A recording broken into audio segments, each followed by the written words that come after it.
안녕하세요. 마음의 등불입니다. 이곳은 고요한 침묵 속에서 당신의 마음에 작지만 따뜻한 빛 하나를 밝혀드리는 공간입니다. 지친 일상 속에서 있고 지낸 진짜 나, 본래의 마음을 함께 찾아가는 여정에 당신을 초대합니다. 망상과 불안으로 흔들리는 내면을 가만히 들여다보면 그 안에는 늘 변하지 않는 평화가 있음을 알게 됩니다. 지금 이 순간, 잠시 멈춰 앉아 당신의 마음 등불을 켜보세요. 이야기의 시작은 바로 지금입니다. 무명윤회와 고통의 근원. 무명은 단순히 지식이 부족한 상태를 의미하지 않습니다. 그것은 진리를 보지 못하고 사물의 본질을 잘못 인식하는 왜곡된 눈입니다. 부처님께서는 무명을 모든 번뇌와 윤회의 뿌리라 말씀하셨습니다. 우리가 삶에서 겪는 모든 고통과 혼란, 끝없는 갈등과 불만은 이 무명에서 비롯됩니다. 무명은 12가지 연기, 즉 12연기 가운데 첫 번째이며 생로병사의 고리를 시작하게 만드는 원인입니다. 무명이 생기면 우리는 사물과 자신을 있는 그대로 보지 못하고 그릇된 생각과 감정에 휘둘리게 됩니다. 이로 인해 나라는 고정된 자아가 있다고 착각하고 그 자아를 중심으로 세상을 판단하며 살아갑니다. 예를 들어, 우리는 이 몸이 나라고 믿고 내 감정, 내 생각, 내 소유라고 집착합니다. 하지만 부처님께서는 모든 것은 인연 따라 생겨난 것일 뿐 고정된 실체가 없다고 가르치셨습니다. 무명을 지닌 자는 이 진리를 이해하지 못하기 때문에 끊임없이 집착하고 두려워하고 분노하며 고통을 만들어냅니다. 무명의 눈으로 세상을 보면 모든 것이 불안하고 위태롭습니다. 왜냐하면 우리는 무상한 것을 영원한 것으로 착각하고 변하는 것에 기대를 걸며 사라질 것을 붙잡으려 하기 때문입니다. 행복마저도 붙잡고자 하는 마음이 클수록 그것이 사라질 때 더 큰 고통이 따르게 됩니다. 무명이 깊을수록 사람은 자신의 삶을 스스로 통제하지 못하고 외부 조건에 휘둘리며 살아갑니다. 마음이 어지럽고 끊임없는 갈망과 두려움에 시달립니다. 이 모든 괴로움의 바탕에는 바로 무명이 존재합니다. 따라서 수행자는 먼저 이 무명을 인식하고 그것을 밝히기 위한 지혜를 길러야 합니다. 마음을 맑히고 있는 그대로를 바라보는 연습, 즉 관찰과 자각이 필요합니다. 무명을 밝히는 순간 우리는 더 이상 외부에 휘둘리지 않고 내면의 평화에 머무를 수 있게 됩니다. 무명이 사라질 때 그제서야 우리는 고통의 실체를 이해하고 더 이상 윤회의 물결에 휩쓸리지 않게 됩니다. 그리고 그 자리엔 고요하고도 깨어있는 참된 자아, 즉 진정한 자유와 해탈의 길이 열리게 됩니다. 아집 허상 위에 세운 자아와 스스로 만들어낸 고통. 우리는 흔히 나라는 존재가 분명히 있다고 믿습니다. 이 몸이 나고 이 생각이 나이며 이 감정이 곧 나라고 여깁니다. 그러나 부처님께서는 말씀하셨습니다. 나라는 것은 오온, 즉 색수상 행식이라는 5가지 요소가 잠시 모여있는 임시적인 조합일 뿐 그 안에 고정된 실체는 없다고. 아집은 이러한 진리를 보지 못하고 허상 위에 자아를 세운 착각입니다. 이 착각은 삶의 모든 고통의 출발점이 됩니다. 우리는 나라고 생각하는 존재를 지키기 위해 끊임없이 애쓰고 비교하고 경쟁하며 상처받고 또 상처를 주며 살아갑니다. 어떤 사람이 내 자존심을 건드리면 우리는 쉽게 분노합니다. 누군가 나보다 잘난 듯 행동하면 질투가 일고 나보다 못하다고 느껴지면 우월감을 느낍니다. 이 모든 감정의 배후에는 내가 있다는 착각, 바로 아집이 자리 잡고 있습니다. 아집은 단지 생각에 머물지 않고 행동으로 이어집니다. 더 많은 것을 가지려 하고 더 높이 올라가려 하며 더 많이 인정받고자 합니다. 그 과정에서 우리는 탐욕에 빠지고 분노에 휘말리며 진실을 보지 못하는 어리석음에 갇히게 됩니다. 이른바 삼독, 3도, 인 탐어진 치. 바로 그것이 아집으로부터 비롯됩니다. 하지만 가만히 들여다보면 그 나라고 믿는 것이 과연 어디에 있는지 명확히 말하기 어렵습니다. 몸은 세월이 흐르면 늙고 병들며 감정과 생각은 순간마다 변합니다. 어제의 나는 오늘과 다르고 내일은 또 달라질 것입니다. 그렇다면 그 고정된 나는 과연 어디에 있을까요? 부처님께서는 아집을 불 속의 장작에 비유하셨습니다. 손에 들고 있으면 점점 더 타오르고 더 큰 고통을 안겨주지만 그것이 내 것이라 여겨 놓지 못하는 것입니다. 하지만 손을 놓는 순간 우리는 고통에서 벗어나게 됩니다. 진정한 해탈은 나라는 착각에서 벗어나는 데에서 시작됩니다. 자아에 대한 집착을 내려놓을 때 우리는 타인과 경쟁하지 않고 스스로를 증명할 필요도 없어집니다. 그 자리에 남는 것은 고요한 자유, 그리고 진정한 평화입니다. 이 세상을 향한 분노도, 욕망도, 두려움도 모두 나를 지키려는 마음에서 비롯됩니다. 그 마음을 내려놓을 수 있을 때 우리는 비로소 진정한 자기 자신을 마주하게 됩니다. 분별심, 모든 갈등의 뿌리. 인간의 마음은 태어날 때부터 맑고 깨끗하지만 시간이 흐르며 세상과 부딪히고 경험이 쌓이면서 점점 분별을 배우게 됩니다. 이것은 좋다. 저것은 나쁘다. 이 사람은 옳고 저 사람은 틀렸다. 이렇게 세상을 이분법적으로 나누기 시작한 순간부터 우리는 고요한 마음을 잃고 갈등의 길로 들어서게 됩니다. 분별심은 사물을 있는 그대로 바라보지 못하게 만듭니다. 우리는 항상 자기 기준, 자기 경험, 자기 감정에 따라 사물을 평가합니다. 똑같은 꽃을 보고도 어떤 이는 아름답다 말하고 또 어떤 이는 아무 감흥도 느끼지 못합니다.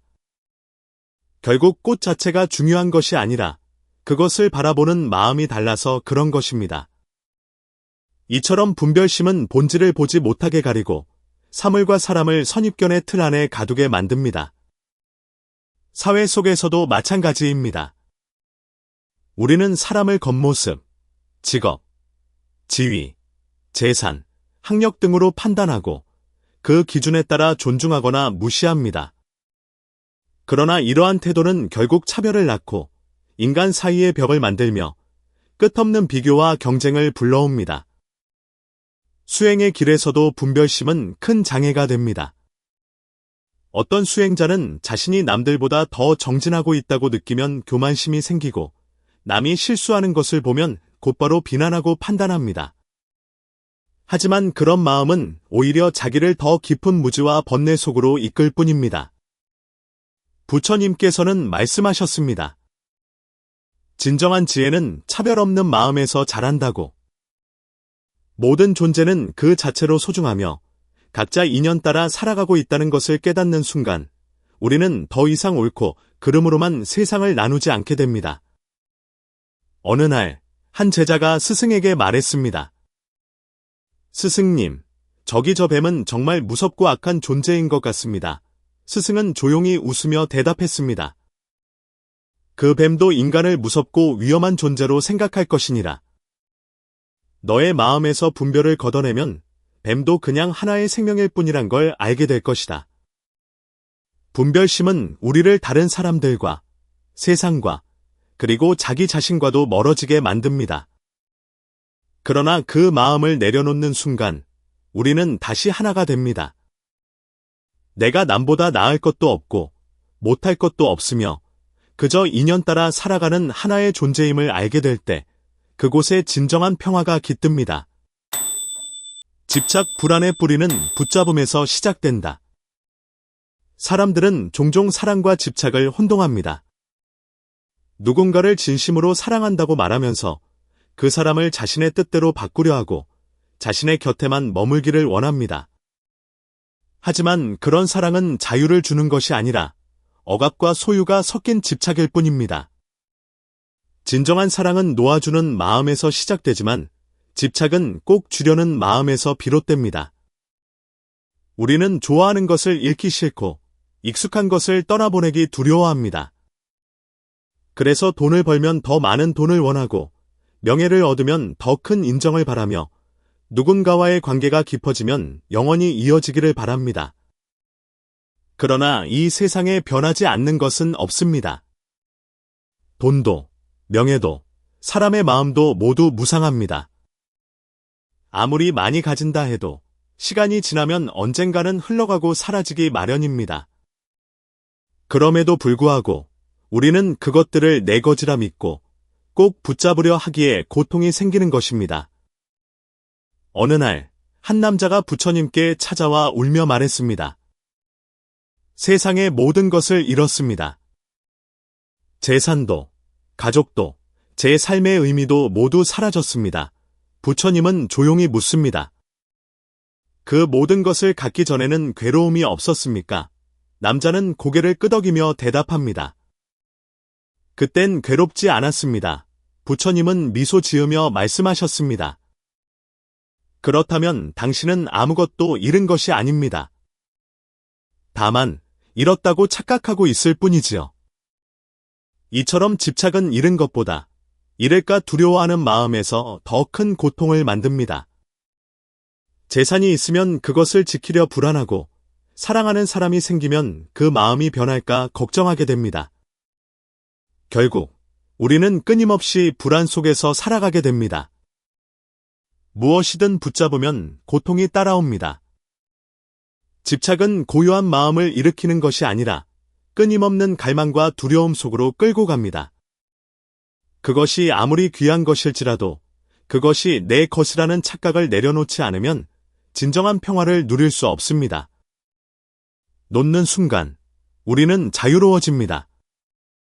가진 것을 잃지 않기 위해 애쓰지 않아도 되고 누군가를 붙잡기 위해 상처받지 않아도 됩니다. 집착을 내려놓는다는 것은 무관심이 아니라 더욱 깊은 이해와 넓은 사랑의 표현입니다. 그것이 진정한 평온으로 향하는 길입니다. 산란한 마음 깨어 이듬의 가장 큰 적. 사람의 마음은 끊임없이 움직입니다. 지금 이 순간에도 생각은 과거를 떠올리거나 미래를 걱정하며 이리저리 흘러갑니다. 가만히 앉아 있어도 마음은 쉬지 않고 헤매고 멈추지 않습니다. 이처럼 산란한 마음은 깨어있는 의식, 즉 정신의 맑음을 가장 크게 방해하는 장애입니다. 산란함은 단순한 집중력 부족이 아닙니다. 그것은 마음이 외부 자극에 쉽게 끌려가고 내부의 감정에 휘둘리는 상태입니다. 아름다운 것을 보면 금세 기쁘고 비난을 들으면 곧장 화가 나며 생각 하나에 하루 종일 마음이 요동칩니다. 그렇게 하루, 한 달, 일생이 산란함 속에서 흘러갑니다. 삶 속에서 산란한 마음은 크고 작은 문제를 일으킵니다. 일을 하면서도 다른 생각에 잠기고 대화를 하면서도 집중하지 못하며 휴식을 취하면서도 끊임없이 스마트폰을 들여다봅니다. 몸은 이 자리에 있어도 마음은 늘 어디론가 떠나 있는 것입니다.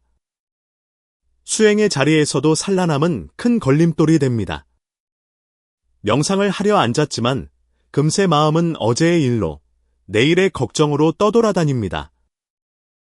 경전을 읽어도 내용이 들어오지 않고 연부를 해도 입만 움직일 뿐 마음은 딴 곳에 있습니다. 어느 날 한 제자가 부처님께 묻습니다. 왜 제 마음은 늘 산란하고 고요하지 않을까요?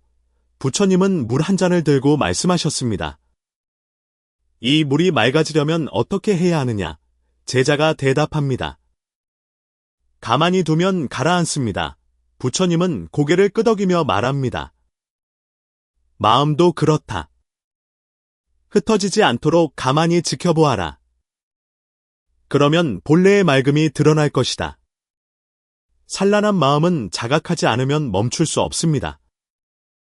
스스로 그 해로움을 인식하고 마음을 지금 이 순간으로 돌아오게 해야 합니다. 숨을 들이쉬고 내쉬며 지금 여기의 존재를 알아차리는 연습이 바로 깨어 이듬의 첫걸음입니다. 마음이 고요해지면 비로소 우리는 사물의 본질을 볼 수 있습니다.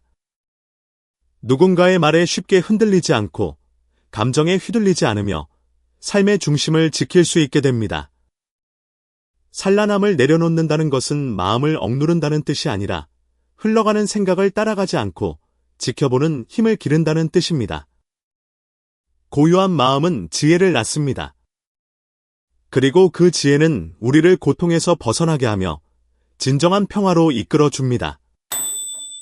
험한 그 마음이 만들어낸 환상의 세계.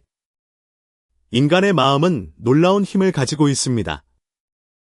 그러나 그 힘은 때로 진실을 왜곡하고 현실을 흐리게 하며 존재하지 않는 것을 진짜처럼 믿게 만듭니다. 우리는 마음속에서 수많은 이야기를 만들어내고 그 이야기 속에서 웃고 울며 고통받습니다. 그것이 바로 허망입니다. 허망은 실제로 존재하지 않는 것에 의미를 부여하고 상상으로 만들어낸 장면을 현실처럼 받아들이는 마음의 작용입니다. 과거를 떠올릴 때 우리는 있는 그대로 기억하지 않습니다. 좋은 기억은 더 아름답게, 나쁜 기억은 더 아프게 만들어냅니다. 사실보다 과장되거나 왜곡된 그 기억 속에서 우리는 다시 한번 상처받고 후회하며 자신을 괴롭힙니다. 미래에 대해서도 마찬가지입니다. 아직 일어나지 않은 일에 대해 걱정하고 불안해하며 수많은 가정을 세우고 대비합니다. 만약 실패하면 어떡하지? 그 사람이 나를 싫어하면 어쩌지? 앞으로 무슨 일이 생기면 이렇게 끝없이 상상하며 마음은 현재를 살지 못하고 미래에 갇히게 됩니다. 어느 날, 한 농부가 어두운 숲길을 걷다 길에 놓인 밧줄을 보고 깜짝 놀라 도망쳤습니다. 그는 그것이 큰 뱀이라 생각했고 온몸이 떨리고 식은땀이 났습니다.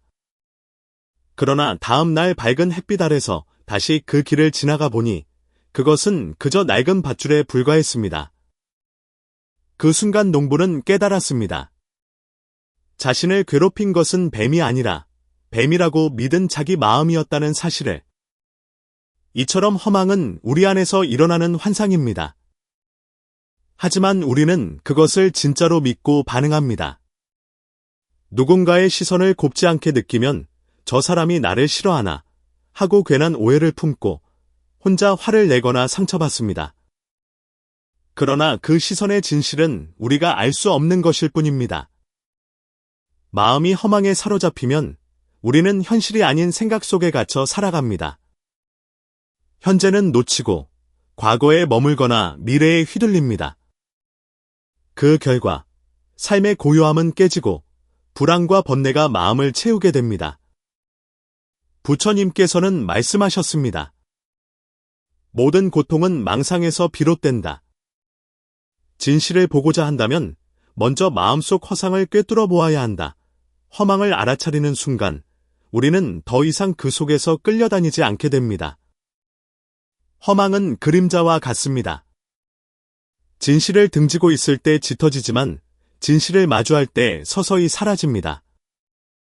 지금 이 순간 있는 그대로의 현실을 바라보는 연습. 그것이 깨어있는 삶의 시작입니다. 역류, 마음이 진리를 거슬러 흐를 때 세상의 모든 강물은 바다를 향해 흐릅니다. 하지만 인간의 마음은 때때로 거슬러 흐릅니다. 진리의 방향이 아닌 욕망과 집착을 따라 이기심과 탐욕을 따라 거꾸로 흘러가고 맙니다. 이것이 바로 역류하는 마음, 즉 진리에 역행하는 망심의 모습입니다. 우리는 눈에 보이는 것을 좇고 귀에 들리는 말에 흔들리며 향기로운 것, 맛있는 것, 부드러운 감촉에 마음을 빼앗깁니다. 오감의 만족, 즉 오욕락은 우리에게 달콤하게 다가오지만 그것에 집착할수록 마음은 점점 탁해지고 무거워집니다. 이기적인 욕망을 채우는 대에만 몰두하면 우리는 자신을 잊고 타인을 무시하며 진리에서 멀어지게 됩니다. 그런 삶은 마치 바다를 등지고 산 위로 올라가려는 물줄기와도 같습니다. 그 흐름은 고통을 낳고 윤회를 끝없이 연장시킵니다. 부처님께서는 말씀하셨습니다. 진리를 따르는 자는 내려놓고 비우는 길을 간다. 그러나 욕망을 좇는 자는 쌓고 움켜쥐며 끝없이 방황한다. 마음이 진리를 향할 때는 가볍고 고요하지만 그 반대로 갈 때는 거칠고 불안하며 삶은 갈등과 번뇌로 가득 차게 됩니다. 어느 날 한 사람이 물었습니다. 왜 저는 아무리 노력해도 평화로워지지 않습니까? 스승은 조용히 말했다고 합니다.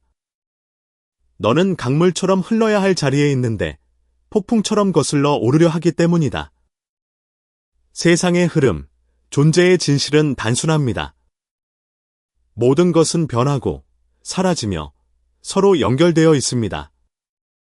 하지만 우리는 그 흐름을 거슬러 변하지 않기를 바라며 소유하려 하고 고정된 자아를 만들고자 합니다. 이 모든 것이 바로 역류입니다. 역류하는 마음은 자신만을 생각합니다. 나의 이익, 나의 감정, 나의 소유만을 위해 움직입니다. 그 결과 타인과 충돌하고 삶의 진정한 의미를 놓치며 고통을 스스로 만들어냅니다. 하지만 방향을 바꾼다면 고요한 바다로 나아갈 수 있습니다. 내려놓고 놓아주고 마음을 비우는 순간 우리는 더 이상 거슬러 가지 않게 됩니다. 흐름을 따라간다는 것은 체념이 아니라 진리를 받아들이는 지혜입니다. 욕망의 흐름을 따라가면 끝없는 윤회가 기다리지만 진리의 흐름을 따르면 해탈의 문이 열립니다. 역류하는 마음을 멈추고 본래의 자리로 돌아오는 것, 그것이 참된 자유의 시작입니다. 의식의 흐름 멈추지 않는 마음의 강물. 마음은 멈추지 않습니다. 고요해 보이는 순간에도 그 안에는 수많은 생각과 감정이 일어나고 사라지며 끊임없이 흐르고 있습니다. 마음은 마치 강물과 같습니다. 그 모습은 계속 바뀌고 그 물결은 한순간도 머무르지 않으며 고정된 실체는 없습니다. 사람들은 종종 나는 이런 사람이야 라고 말합니다. 하지만 그 나는 과연 언제나 같은 존재일까요? 생각은 바뀌고 감정도 바뀌며 몸도 날마다 늙어갑니다. 어제의 나와 오늘의 나는 다르고 내일의 나는 또 다른 모습일 것입니다. 그렇게 마음은 매 순간 달라지고 의식은 계속 이어지며 흐릅니다. 불교에서는 이 흐름을 연속된 마음의 작용이라 설명합니다. 한 생각이 일어나면 그것이 원인이 되어 다음 생각이 생기고 다시 그 다음의 생각으로 이어집니다. 이 마음의 연쇄작용은 단지 지금 이 생에만 국한되지 않습니다. 수많은 전생에서 지금 이 순간까지 끊임없이 이어져 온 흐름입니다. 부처님께서는 이렇게 말씀하셨습니다. 너는 한 사람처럼 보이지만 실상은 수많은 생각이 모인 하나의 흐름일 뿐이다. 그 말처럼 우리는 단단한 자아로 존재하는 것이 아니라 조건과 인연에 따라 움직이는 마음의 과정일 뿐입니다. 어느 날 한 수행자가 스승에게 물었습니다. 스승님, 윤회란 도대체 무엇입니까? 스승은 조용히 흐르는 강물을 가리키며 말했습니다. 이 물은 어제의 물도 내일의 물도 아니지만 끊임없이 흘러간다. 마음도 그러하다. 잠시 멈추는 듯 보여도 그 흐름은 끝나지 않는다. 이처럼 마음의 흐름은 멈추지 않으며 그 안에는 우리가 알지 못하는 수많은 업의 씨앗, 즉 업장이 함께 실려 있습니다. 한 생각, 한 감정, 한 행동이 씨앗이 되어 다음 생의 방향을 결정짓기도 합니다. 우리가 지금 겪는 삶도 과거의 마음이 만든 결과이며 지금의 마음은 또 다른 미래를 만들고 있습니다. 그래서 마음을 어떻게 쓰느냐가 중요합니다. 탐욕과 분노, 어리석음에 따라 흐르면 그 물결은 우리를 고통의 바다로 데려갑니다. 하지만 자비와 지혜로 마음을 맑히면 그 흐름은 서서히 진리를 향해 흘러가게 됩니다. 마음은 멈추지 않지만 그 방향은 우리가 선택할 수 있습니다. 의식의 흐름을 자각하고 올바르게 이끌어 나갈 수 있다면 그 끝엔 자유와 해탈이 기다리고 있습니다. 마음을 알고 마음을 닦는 것, 그것이 곧 삶을 바꾸는 첫걸음입니다. 망심이 업을 만든다. 청정하지 않은 마음의 결과. 모든 업은 마음에서 시작됩니다. 마음이 청정하면 말과 행동도 조용하고 바르지만 마음이 어지럽고 혼탁하면 몸과 말도 자연스레 흐려지고 거칠어집니다. 이렇게 마음에서 일어난 생각이 몸과 입으로 이어져 업이라는 흔적을 남깁니다. 불교에서는 이 업을 세 가지로 나눕니다. 몸으로 짓는 신업, 말로 짓는 구업, 생각으로 짓는 의업. 이 세 가지는 망심, 즉 분별과 집착에 물든 마음에서 비롯됩니다. 망심이 일어나면 우리는 그릇된 욕망을 따라 행동하고 상처 주는 말을 내뱉고 해로운 생각을 품게 됩니다. 예를 들어 마음속에 탐욕이 생기면 우리는 그것을 얻기 위해 거짓말도 하고 훔치기도 하며 남을 속이기도 합니다. 분노가 마음을 지배하면 우리는 말을 함부로 하고 상처 주는 행동도 서슴지 않습니다.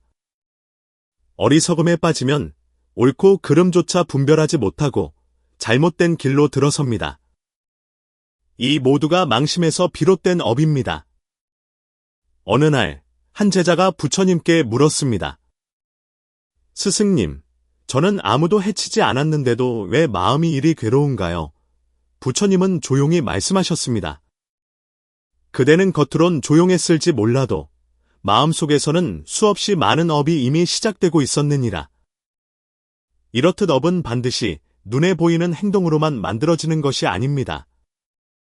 누군가를 미워하고 시기하고 헐뜯는 마음 하나만으로도 업은 형성됩니다.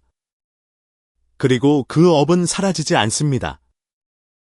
마치 땅속에 묻힌 씨앗처럼 조건이 갖춰지면 반드시 열매를 맺습니다.